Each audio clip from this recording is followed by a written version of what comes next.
Good morning, everyone. Be'ezrat Hashem, today's learning is sponsored Leilu Nishmat Tamara Bat Hana Wahadonat Nahava Gan Eden.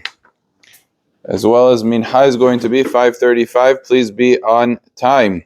The discussion that Chacham Ovadia says in Ilchot Shabbat is what happens if a person has a lot of pain from his teeth, and it's so painful that he realizes the only thing that's really going to help is taking out the tooth.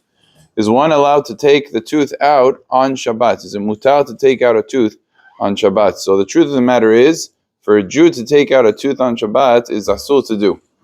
And the reason is, A, it causes it to bleed. There might be other violations as well, but that's the primary violation. The bleeding that ensues from it is considered isur in Ilchot Shabbat. However, when there's a lot of pain, we know that's in the category of somebody who's like choleh, he's sick.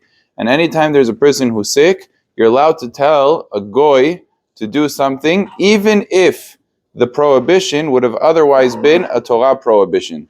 So let's say in this case, worst case scenario, taking out a tooth is considered a biblical prohibition, which is itself highly controversial if it's biblical or rabbinic, but nevertheless, telling a goy to do it in a situation of great pain would be permitted to be done. So if a person does have very serious pain in his teeth and he doesn't know a medication is going to help or pain alleviating anything, and he knows he needs to take out the tooth, to do it on Shabbat would be permitted by telling a goy.